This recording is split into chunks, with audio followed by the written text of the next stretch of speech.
Hello student, इस video के अंदर हम इस चैप्टर का एक और मोस्ट आईएमपी क्वेश्चन डिस्कस करेंगे। इस टाइप का क्वेश्चन एग्जाम में 100% होता है, तो ध्यान से देखो।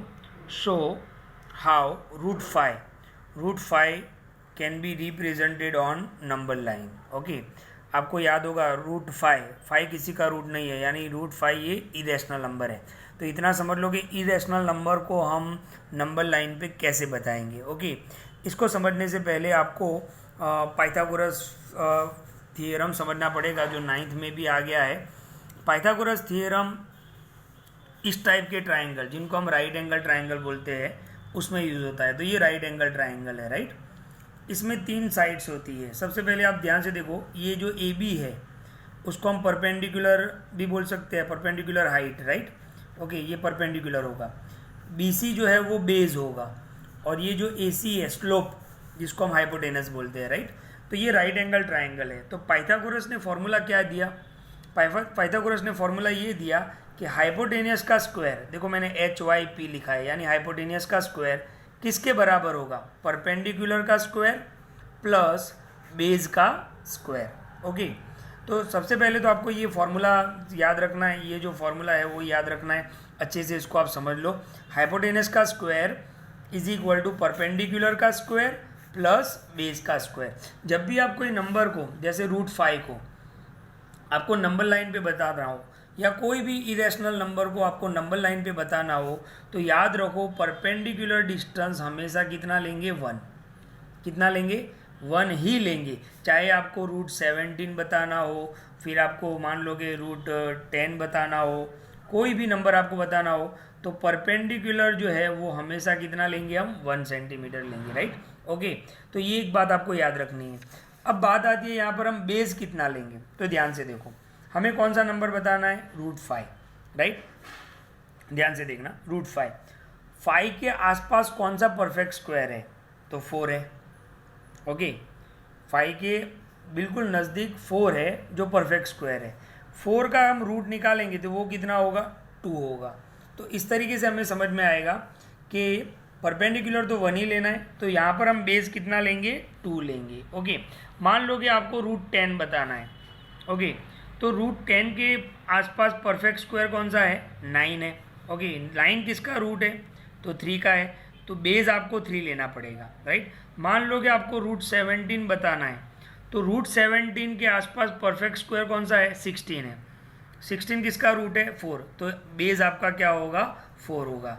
ओके, तो रूट 17 में बेस हम 4 लेंगे, रूट 10 बताना हो तो बेस हम 3 लेंगे, रूट 5 बताना हो तो बेस हम 2 लेंगे। परपेंडिकुलर डिस्टेंस हर एक में आपको कितना लेना है? 1 लेना है। ओके, तो ध्यान से देखो, नंबर लाइन पे हम कैसे इसको बताएंगे। तो यहाँ पर मैं आपको पूरा ड्रॉ करके बता देता हूँ।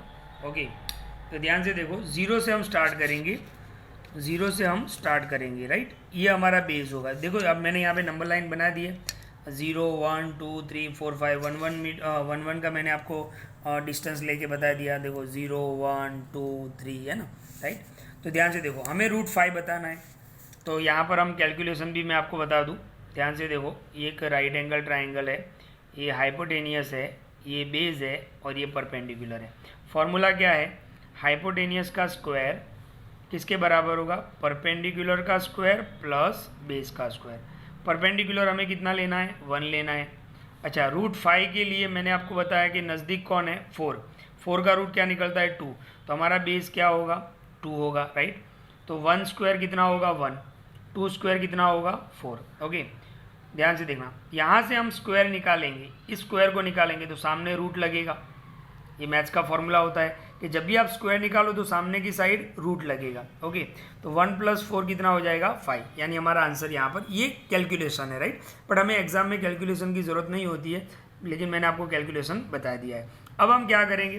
परपेंडिकुलर हमें 1 लेना है और बेस कितना लेना है? 2 लेना है। तो ध्यान से देखना, हम 0 से स्टार्ट करेंगे, राइट। 0 से स्टार्ट करेंगे, तो बेस हमें कितना लेना है? 2, बेस यानी नीचे, राइट। तो ये 0 1 2, तो हम यहाँ तक उसको डार्क कर लेंगे। 0 से 2 को हम क्या कर लेंगे? बिल्कुल डार्क कर लेंगे, राइट। ये हमने डार्क कर लिया, राइट, 0 से 2 को। और हमें ऊपर परपेंडिकुलर कितना लेना है, 1 लेना है। तो यहाँ पर हम 0 से 1, राइट, ये हम इतना इसको यहाँ पर मेजर कर लेते हैं। ये हमेशा हमें 1 ही लेना है। अब याद रखो, कोई भी नंबर लाइन पे नंबर आप बता रहे हो, ये आपको हमेशा 1 ही लेना है। ये बेस चेंज होता रहेगा लेकिन कभी भी परपेंडिकुलर चेंज नहीं होगा। ओके, अब इसको हम यहाँ पर 0 के साथ ज्वाइन कर देते हैं। 0 के साथ हम इसको ज्वाइन कर देते हैं। अब आपको क्या करना है, तो ये जो डिवाइडर है उसका जो पॉइंट है वो 0 पे रखना है, और ये जो पेन या पेंसिल जो भी आप यूज़ करते हो वो यहाँ पे रख देना है इस तरीके से। फिर आपको क्या करना है, नीचे की तरफ उसको ले जाना है, राइट, ऐसे। तो ये जो पॉइंट मिला हमें, अब ध्यान से देखो, ये जो पॉइंट मिला वो हमारा √5 है, राइट। ओके, समझ में आ गया।